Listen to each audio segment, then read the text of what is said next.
It's time for the Voice of Reason podcast.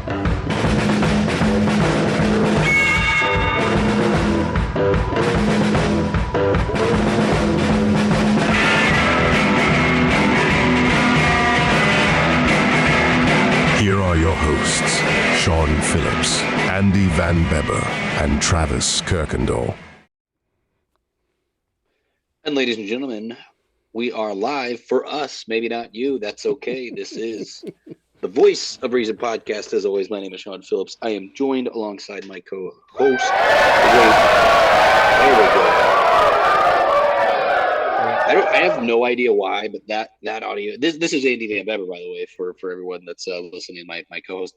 That sound clip, just the way that the audio sounded when it hit, just reminded me so much, and I have no idea why, so don't ask me, of Monty Python and the Holy Grail. Oh yes, it just gave me such a which speaking of which, that if I was explaining to Tony recently what, because she's never seen Monty Python and the Holy Grail. Is that, and here's the thing, I have no idea if Tony would like it, but one thing, so Tony and I have different takes on what we find to be like very funny and things like stand-up or comedies. Right. But one thing that I appreciate very much about Tony is she might not like something at the level that I like it when it comes to comedy, but she has grown to appreciate why I care about something as much as I care about it when it comes to jokes. Like, one of my favorite comedians, she does not necessarily care for, and that's Anthony Jeselnik. I love Anthony Jeselnik. He burns people, so I love him. What I like about Anthony Jeselnik is that every joke he is not just I'm going to make funny noises and be all over the place. Okay, so for example, he's not Kevin Hart. Kevin Hart is very animated, very much just, he's going to try to make you laugh, versus Anthony Jeselnik is deadpan. Crafts a joke from start to finish while standing there with the same monotone voice and delivers his punchlines to precision. Killer. It's the same with guys like Louis C.K. is just bar none one of the best. Yep. John Mulaney, bar none, one of the greatest of all time at just crafting a joke.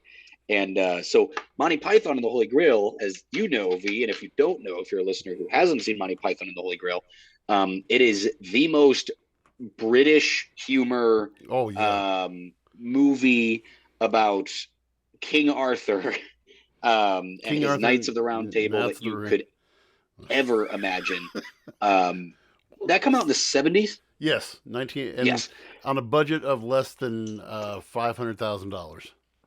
And you watch it and you can tell it was made for, you would think it was made for less than $100,000 because they used the same they used, every castle shot was the same castle.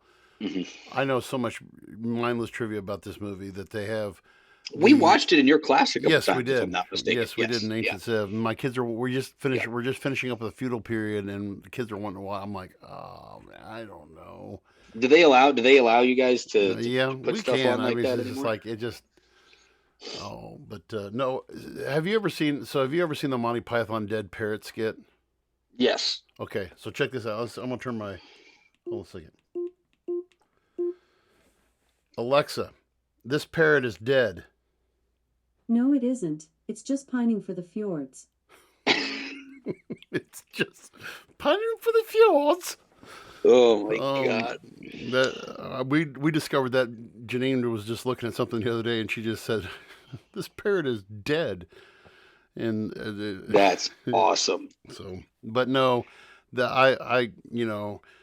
we were raised on. There's another British comedian, Benny Hill, who used to do a show, and we watched Benny Hill growing up, and I didn't get into Monty Python until college. I knew a little bit about Monty Python, but then a girl I dated in college showed me the,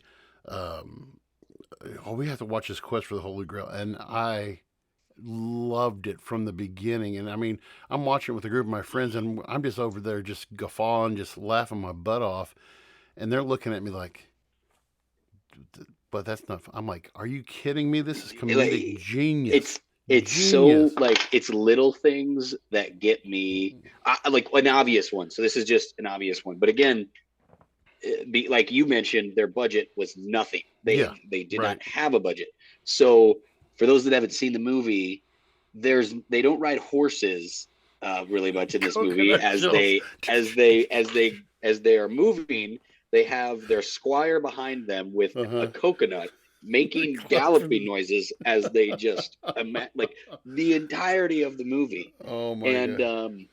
It's little things like that that is one of the most obvious ones, but just the conversations, the wittiness of one of my favorite lines of all time, if any movie ever, is in that movie, because it's delivered so perfectly, and it's after I'm gonna hate myself.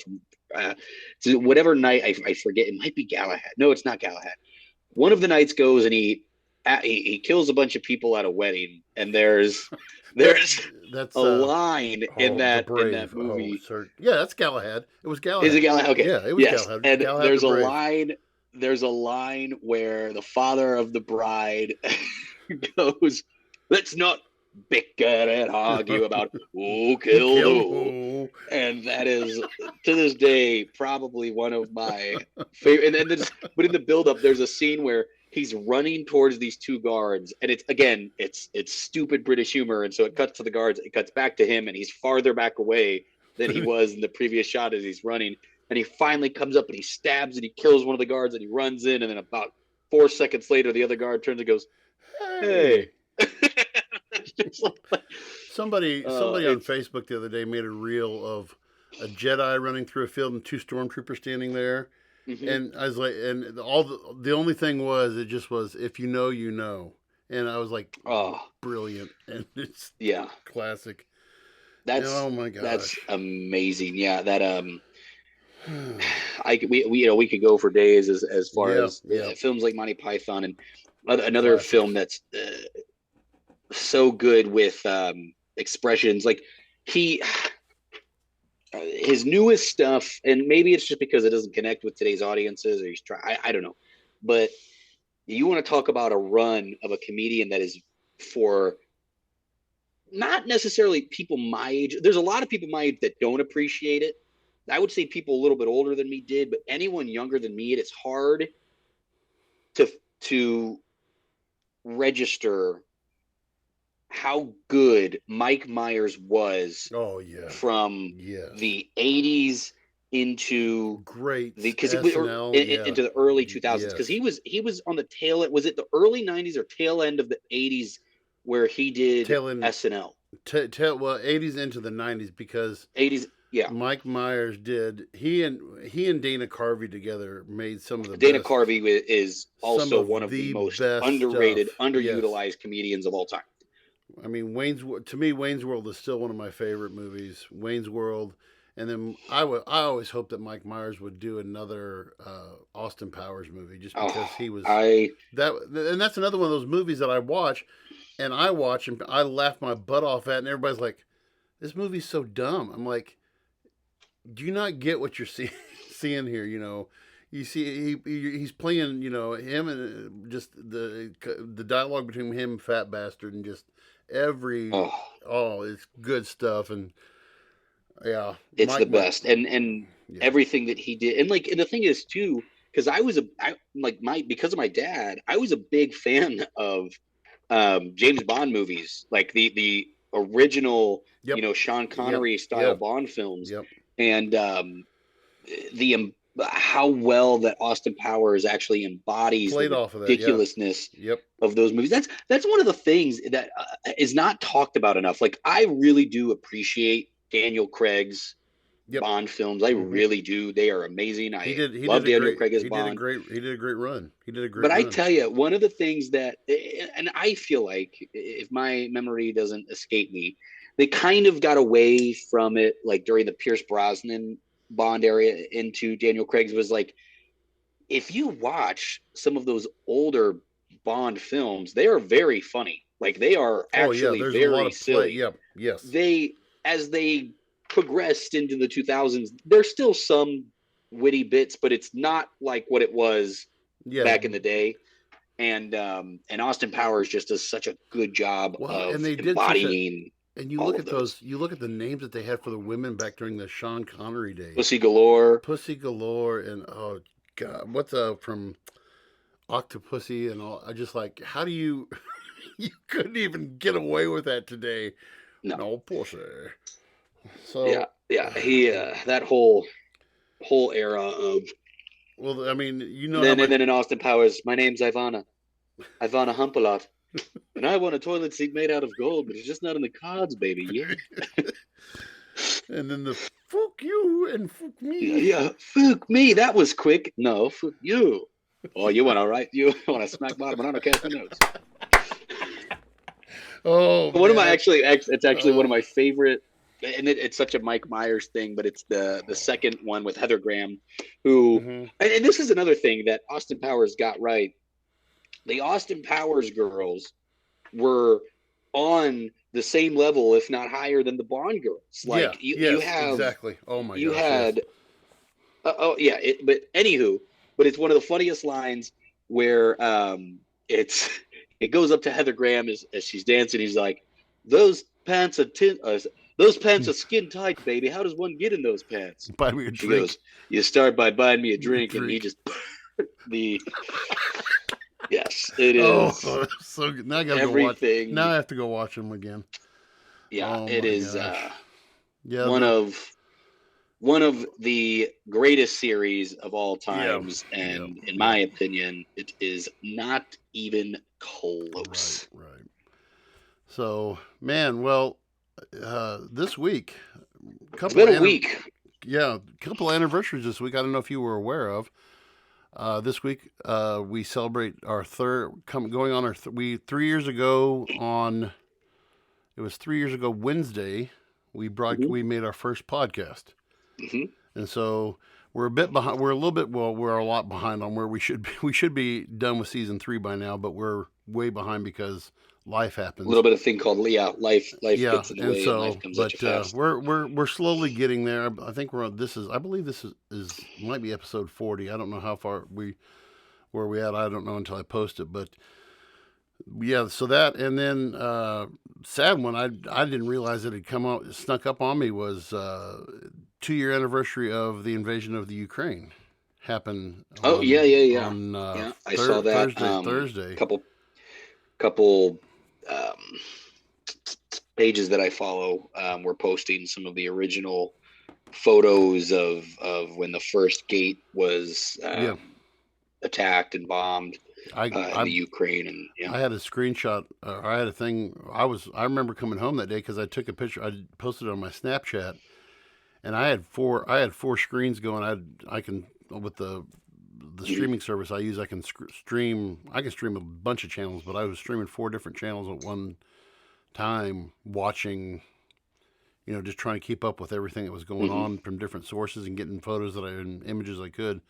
Zelensky said on Saturday that he released first numbers that he'd released in a long time, but 31,000, I believe what they said, 31,000 Ukrainians have died since the invasion of.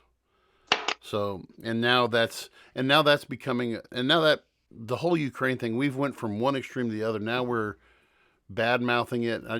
It makes me. It is kind of interesting how the narrative has flipped, and I think for me personally, because we've talked about it pretty in depth, it's one of those, situations where I feel like I think it was because how much aid we saw being sent to the Ukraine at a time where we have a lot of Americans really hurting in a lot of different avenues. I think was kind of like how a lot of the tide started to shift as you had.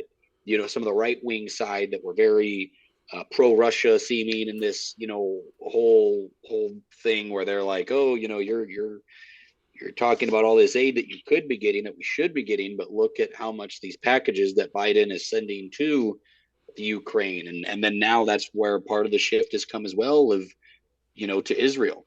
Well, and the interview that Tucker Carlson did with Putin last week was a joke to say the least. I mean, I've not finished it yet. I'm still on his, history lesson part. Well, and Vladimir Putin, when you listen to him talk, I mean, there's so much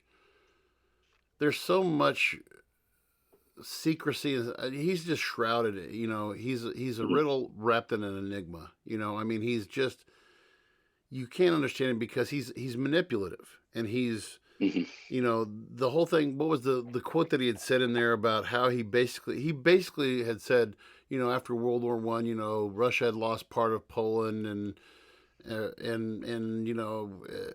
it was, he basically was saying that the Germans and the Russians were justified in invading Poland at the start of World War II, and I'm just like, dude, I don't, I've studied history over half my life, and I've read a lot of books. World War II is one of, I love studying World War I and World War II, and unless you're reading from a different history book than I am, that's not the way it played out. So I think that, with this election coming up, and I mean, I would hate to see, all the stuff come up again about how the Russians are involved in our election and meddling and all this other stuff and all that garbage. But I mean, that I think that Putin likes dealing with Trump more than he does with Biden, because I think, because do you think that? I mean, I think that Putin he gets more play out of Trump than he does with Biden. Biden just like 100%. Biden's like, I'm not going to give you anything, and then Trump is, well, let's make a deal and all this stuff. And then of course, Saturday, Trump destroyed Nikki Haley in her home state, South Carolina, and after that, I thought for sure last night I would see Nikki Haley give a concession speech, but yet she comes out and she says, I believe the news blurb I caught last night was, she said something about, I don't need to kiss the ring, something about kissing the ring of the dawn to get, I'm just like, you're at the point now where if you can't win your own home state, you're not winning any state. You're not winning any state. All you're doing is burning money. What do you?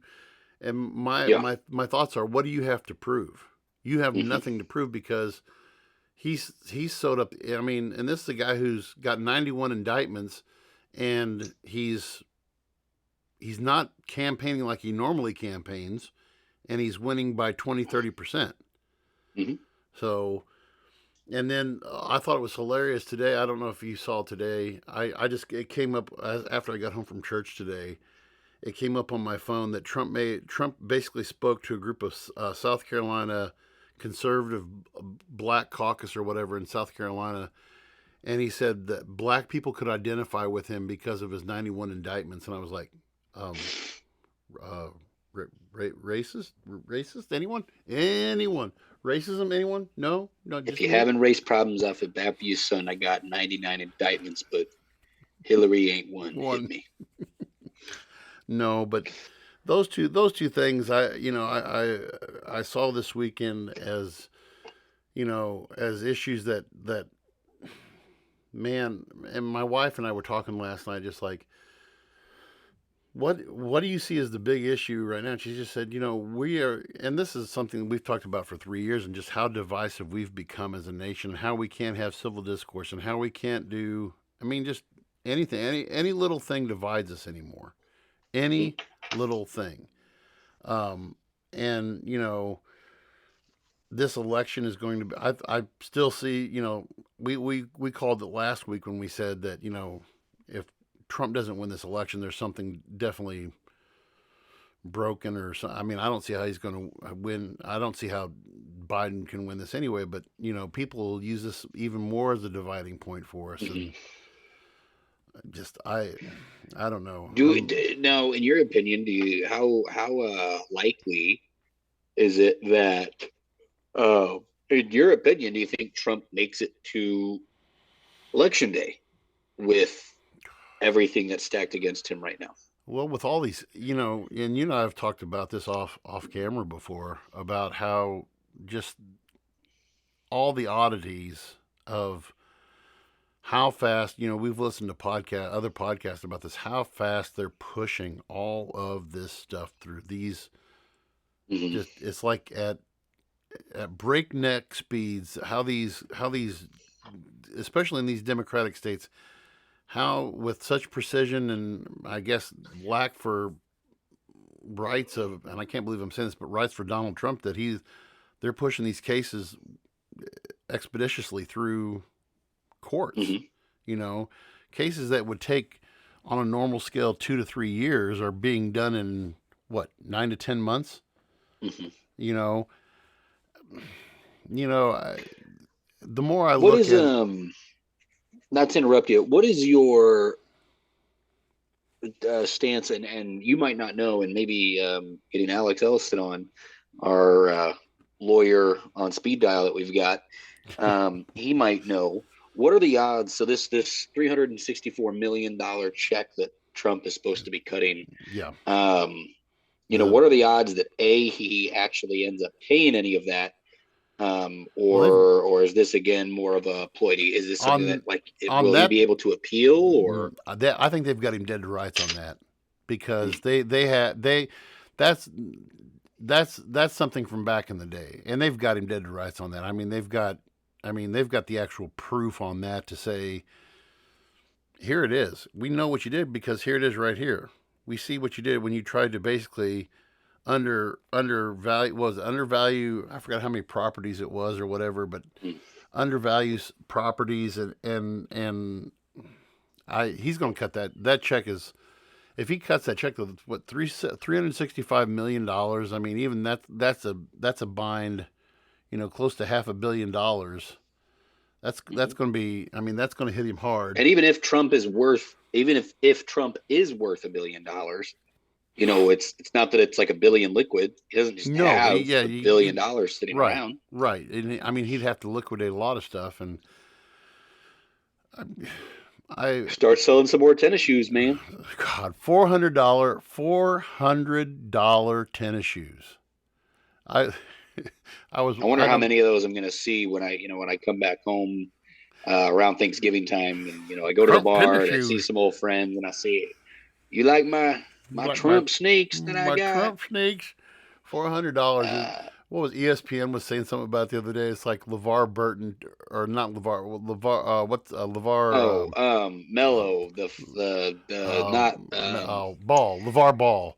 It's like, when LeVar, he made his son's big baller brand. Yeah. LeVar, it's like LeVar Balls over again. I remember when that happened. So that for those that don't know, there was a what was that guy's name? Was it LeVar? Is it LeVar? Lamar, something like that, yeah. Yeah, where he has 3 sons, 2 that play in the NBA now. LaMelo. The 3 are, there's LaMelo, there was Jello, and then there's Jello, LaMelo, and what's the oldest one? LiAngelo, LaMelo, and Lonzo. So, was it Lonzo that was in the NBA first? Yes. And he was like the 2nd overall draft pick. Yep. And was originally offered like a pretty decent deal by Nike, and his dad advised him not to take the deal with Nike, to get his own shoe from Nike, and went and created his own shoe brand called the Big Baller brand. And these were the most K-Swiss looking ass basketball shoes on the market. Was charging $400 to $500 for a pair.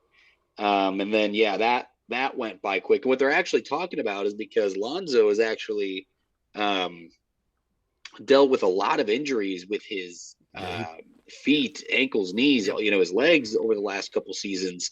And there were some doctors that actually came out and did a piece that talked about how they legitimately think that it was him wearing those shoes.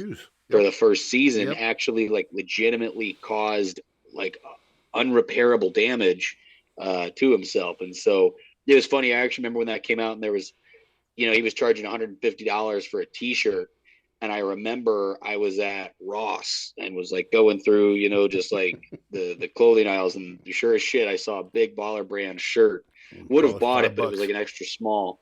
But $5 yeah, probably. just the mighty have fallen. You pass up on a $20 million Nike deal, and yeah, here you are. yeah. So Lonzo plays for Chicago, and LiAngelo and LaMelo both play for Charlotte. So Oh, LiAngelo is back in the NBA because I know that yes, he was. LiAngelo is in the NBA. He was playing Lithuanian ball, but he's probably the most built out of all the Ball brothers. When you look at him comparatively, Mhm. LiAngelo's built like a football player. I mean, he's Yeah.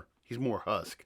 But it's the youngest one, LaMelo. He's the best out of the three when it comes to LaMelo is basketball. by far. But no, that and one of the other things I want to bring up too, on a side note too, is man, we did strike a nerve last week with on our TikTok. We had, and I hadn't shared this with Sean yet, but we had, and I'm bringing up the to get the actual number here, but we had one video last week. Let me see what it's up to now, and it basically dealt with 1,834 views on one video alone. Basically talking about how Trump and them divide us and everything. But we had close to 3,000 views on all of our videos last week. So, we're getting the hits on TikTok, but the one about let's see, I gotta see what all was in this TikTok. But yeah, we got a lot of views and a lot of discussion. Probably the most discussion we've had on any. And actually, one guy got on there and started talking about the New World Order and stuff like that. And then he's like, triggered snowflake, and they go back and forth. I'm just like, okay. So, but no, yeah, we get a lot of views on that too. So, but no, the other thing I wanted to kind of, and I kind of kept this from you, Sean, because I wanted to get your raw response to this. Yeah. But so from the Super Bowl, this is coming back from the Super Bowl. One of the ads that was run was a series called He Gets Us. And this was the Jesus commercials that basically, I'm trying to get the He Gets Us campaign, $100 million advertising campaign that has been basically, I'll read this, aimed at helping rescue Jesus' reputation from the quote-unquote damage done by his followers. They have websites, they have billboards, they have ads, and... Which I've seen those billboards in Los Angeles, by the way. And they... it's raised quite a controversy within the evangelical community because of what it is, how it portrays Jesus. That basically, and some things I kind of took a few notes of. One thing that I found, it says that people had a problem with. It said that, well, let me describe the commercial first. So it shows these different people washing each other's feet, which Jesus did for his disciples. And it was meant to show Jesus as the humble servant, as someone who, when he got to Peter, Peter said, "Hey, you're not going to wash my feet." And he's like, "If I don't wash your feet, you don't have any part with me."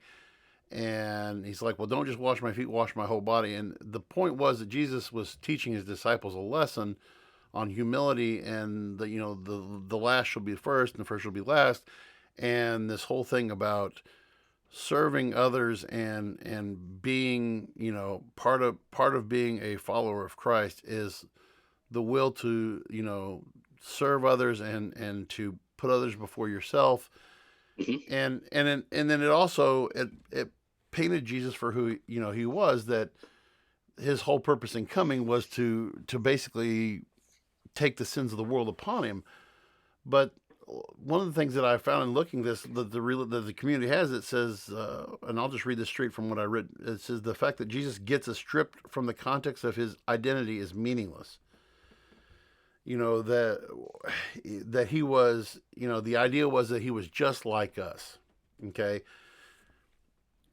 Part of the issue that I have, yes, he was human, but I think that these commercials kind of put into context that they forget who he was he was also God, but he was man, but he was also God. And in these commercials, he's painted as an example and not as a savior. And that to me is where I got is like, okay, so we're going to accept all of this stuff that they're doing as acceptable. All like the washing the drug addict's feet and the person from the abortion clinic, and then all that. I get that. I get the message they're trying to say is like, you know what? Instead of casting blame and casting shade on these people, let's love these people. I get that part. Mm-hmm. But I think that the emphasis that the Christian community is really having is that they're painting this as a picture that Jesus is not, that we don't need saving, mm-hmm. that we don't need, I call it the socially acceptable Jesus, and religion isn't, and that's a problem that I have. People, I'm offended by, we live in that society now where I'm offended. Well, religion is one of those things that shouldn't be socially acceptable. We're not here to please other people. I don't know. I don't know if I'm just, and the other thing that offended me with this campaign is that followers like myself have it all wrong.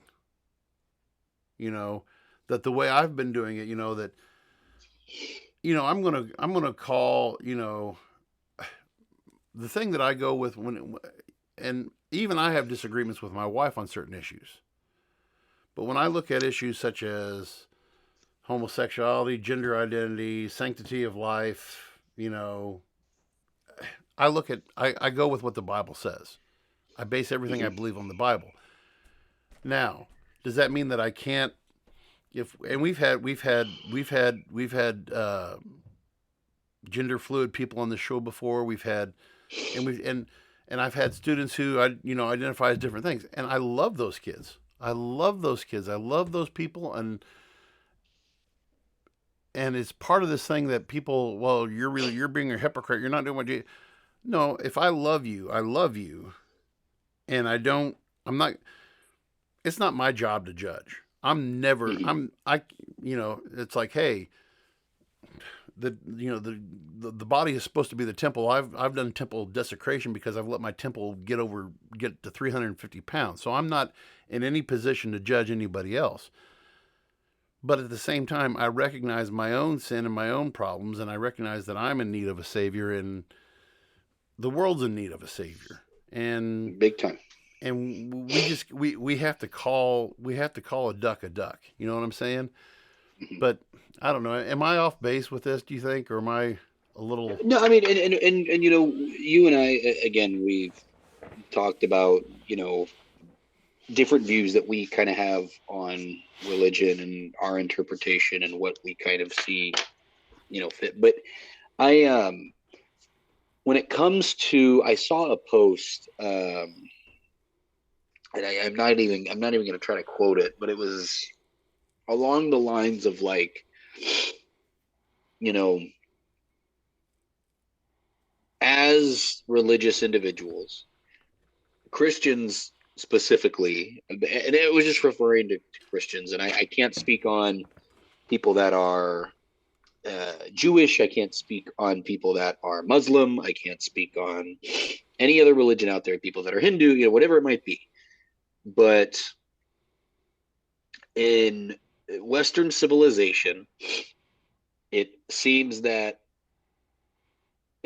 be that it is Christians who have to bend the knee to adapt, yes. And for things for them to not receive ridicule. Like we talk about, like people in Western civilization don't agree with Sharia law. Like it's not okay. No. But for example, you take I don't want to sound like this person because I don't like the word canceled or cancel culture. But for example, let's say you're a budding comedian, right? And you're trying to make it, and you want to be on SNL. That's your goal, is to be on SNL. and you have a solid 5 minutes that is jokes about Muslims, and then you have another 5 minutes that's jokes about Jewish people, and then you have 5 minutes that is you roasting people that are Christian. That 10 minutes of you making Muslim jokes, that 10 minutes of you making Jewish jokes are going to keep you from getting that SNL job. Yep. Those 5 minutes of Christian jokes, no one's going to care about. And people always say, what do they say? You can't punch up. You can't punch up when it comes to making fun of things.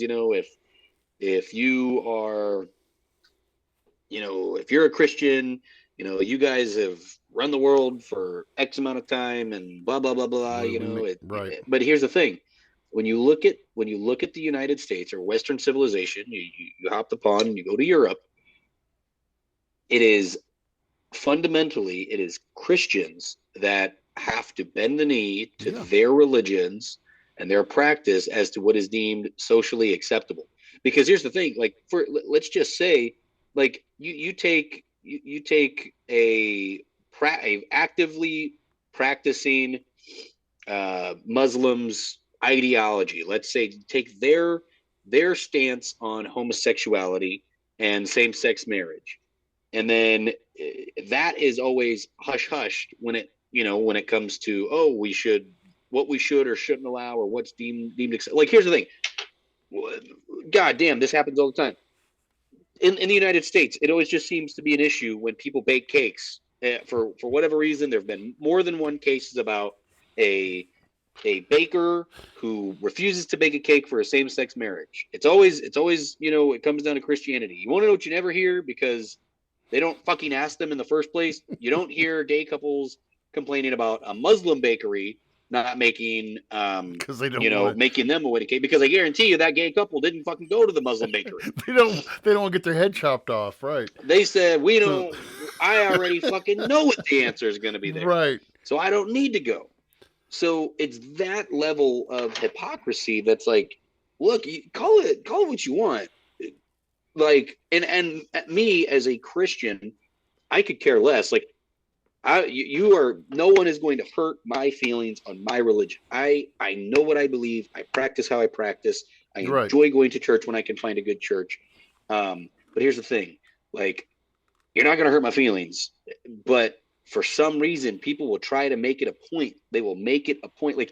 When you see people, and again, I'll be the first one to tell you, there are times where Christians fucking paint the target on their back too. It's right. Again, you go to college universities, you don't see very often. You don't see a Muslim man walking around saying you all are damned to hell. You're whatever. It's you are gonna run. It's both sides. Yeah. Hey, you don't see that. It's always this Christian. It's some Westboro Baptist Church motherfucker that is running his mouth and they're doing this, that, or the other.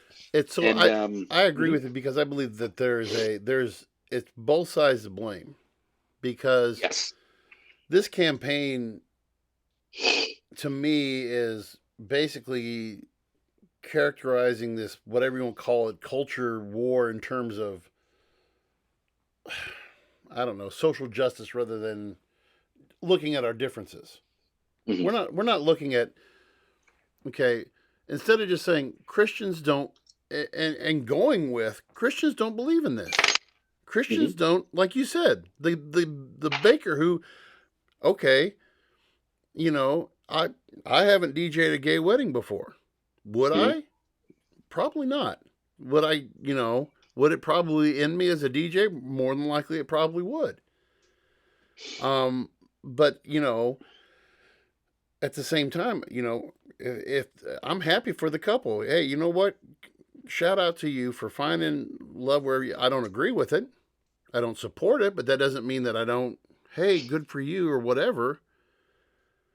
But blackballing Christians for their belief system is like you said, you don't do that to Muslims. You don't do that to Hindu. You don't do that to, Hindus have been, I was watching some Gabriel Iglesias on the way home from church today, and, he was talking about how, Indians and Mexicans are alike, he's like, Hindus worship cows and Mexicans love a good barbecue, Nobody's getting canceled over that, Yeah. But to me, it's like you said, the Westboro Baptist churches, the guys who are going out and they're picking fights. I don't, I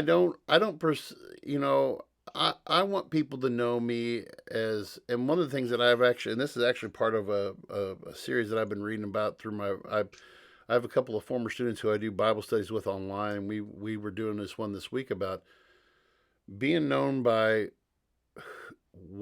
how you act, the characteristics you portray. If I come, I mean, Sean knows, and I know Sean that, and we've done this for each other before, where we've helped each other at the drop of a hat.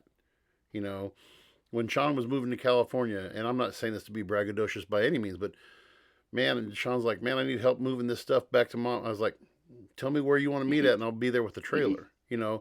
Because I do that for my friends, for anybody. If somebody says, hey, I need help with this, and I may know them, or I'm acquainted with them, or okay, well, let's help get some money for them, or let's do. That's how I'm looking to help out somebody. If somebody in our community was Muslim and they had a family tragedy, man, I'm the first in line to bake them a cake or meal or whatever. But that's who you're supposed to be. And we had this conversation 2 weeks ago on here. We've lost the idea of being kind to each other, recognizing our differences and looking past that. This thing that bothers me about the he gets us is, okay, well, we need to now be kind and nice about Christianity. No, that's going to be a difference point. Okay? Because when you try to make God into something that he's not, you're taking a Christian, you're taking a theology of who Jesus was, of who God was, and you're turning into something that he's not, and making the Bible say things that it doesn't say, which, by the way, Christians do that too. We 100%. Our pastor Paul spoke about, I mean, he did a video presentation this morning about a couple of different preachers who were just straight up, blasphemous. You get your Joel Osteens, who all they preach is wealth and prosperity stuff and all this garbage, and and he's got, I don't know what I bet you Joel Osteen's probably in the $100 million to $200 million net. Makes me sick. And he, you've got him, you've got these Kenneth Copelands, you got these all these guys who are they're crooks. They're crooks. And they make the Bible say things that they don't want to say. And so this campaign of my, is doing the same thing, only in reverse. It's making God be more, whereas some of these pastors make Christianity out to be socially reprehensible because of their actions. You have this campaign that makes Jesus try to be more social friendly, which it wasn't. Jesus hung out with the hookers and the prostitutes and the dregs of society, but he was bringing a message to them that, hey, I'll meet you where you're at. That's the message of Jesus. I'll meet you where you're at, and we'll work on it. You don't have to be perfect tomorrow. You don't have to. We're going to work through this. Yeah, you have to realize that what the path that you're taking is wrong, and it's going to lead you down a dark path and to a place that Yeah, he'll meet the woman who's had the abortion. He will meet that woman, and he will love on that woman, and he will meet that woman where she's at in her pain and her sorrow and her anger, and he won't judge her. He won't judge her for what she's done, but he'll recognize. He wants her to recognize, hey, maybe you need to make some changes, but we're going to love you through that. Right. And I don't know. I get tired of people who bad, and I'm sure when I put our TikToks out about this week, this will probably light us up like a Christmas tree. But because there are those people who see, and I'll say this because you grew up as a preacher's kid too. We've seen, you and I not knowing. I mean, you and I have shared a lot about our growing up, but I mean, we've seen people who have been blasted by the church. Oh, yeah. Who have straight up been ripped to shreds, burned, and by quote unquote religious people. Mm-hmm. And if that's what takes you away from church, I first of all, as a Christian, I want to apologize to you. I want to apologize to you as a person, because that's not representative of who we all are. You know, part of the reason why I drive 45 minutes to church, to a church up in Quincy, Columbus Road Church. And I drive 45 minutes because I wanted to, and Sean can identify what because he grew up in this area too. We have churches in this area that is within our community that have had a past, and they're making amends to try to make it better now. But I mean, have had a past of ripping people to shreds. And I wanted to get away from all of that. I wanted to get someplace where people just see me as, hey, not Van Beber, the teacher at Clopton, is here's Andy. Here's another fellow servant of Christ who's trying to make the world a better place. Not, we're going to...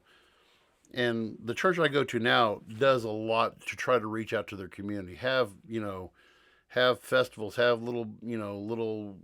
They had a thing this last weekend, like a carnival for the kids. This was called Snowed In. We do every year. And, just the kids come in and play games and have food and just talk with people in the community. And I mean, I haven't gotten the stat yet as to how many people come in, but I mean, that's what it's about, and I don't know, I ramble about this stuff, but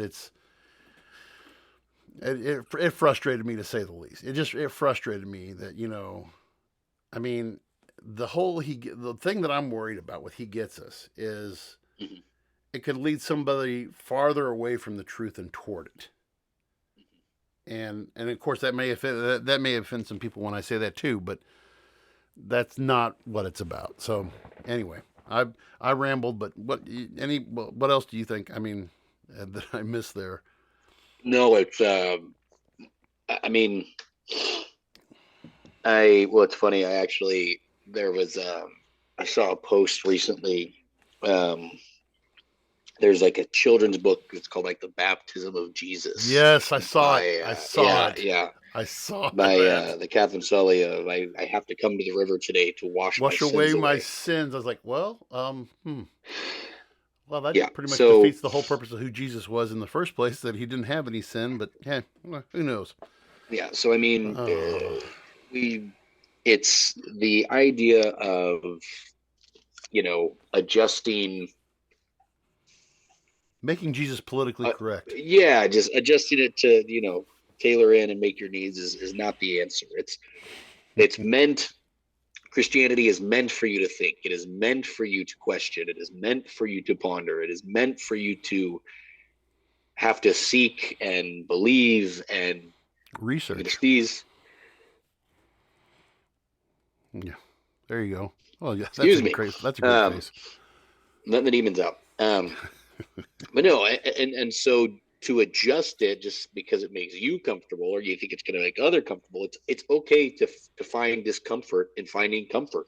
And I just think that it's definitely one of those, you want to lead people to water, but you don't want to wade them through shit to get there. Well, and so what I teach in my ancient civilization class, and we cover the big five religions: Judaism, Hinduism, Islam, Christianity, and Buddhism.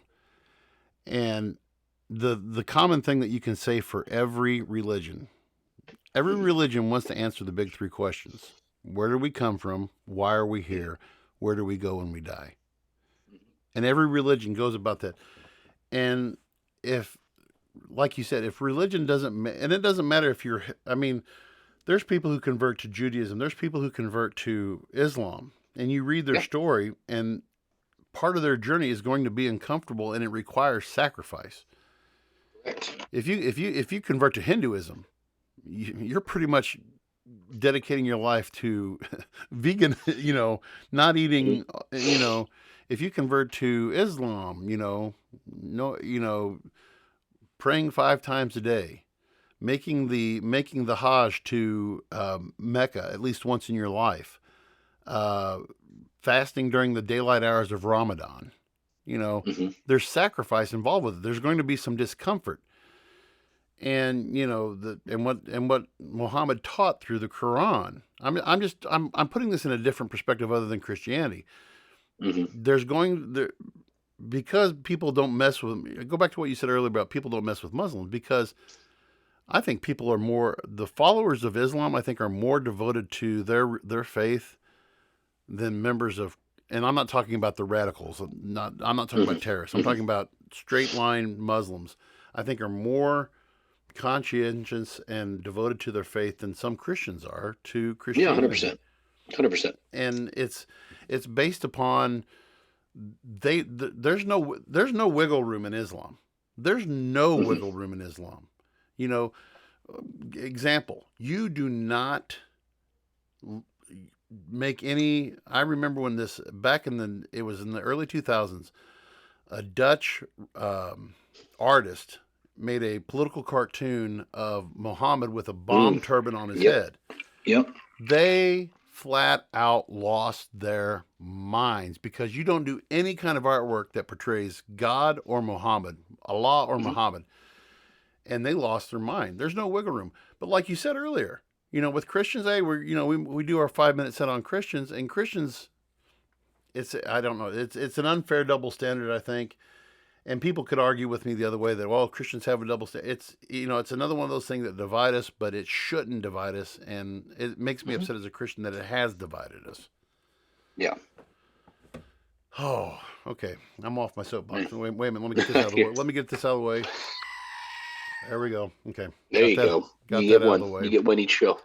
Yep. Well, to our listeners, thank you for this was a pretty off the cusp, kind of relaxed fit episode with everything that's going on. It's been a crazy week for me. Yep. I know it's been a crazy week for me and probably plenty of you as well. But as we kind of gear up and shuffle forward into next week, thankfully there's a little bit more organization, and we'll come at you guys with a great show that we'll get lined up and mopped out. And be a friend, tell a friend. Make sure you guys catch us wherever you catch your podcast. And I look forward to talking to you guys next week. We'll see you. Thank you for listening to the Voice of Reason podcast. Be sure to check out our other content on Facebook, YouTube, and TikTok.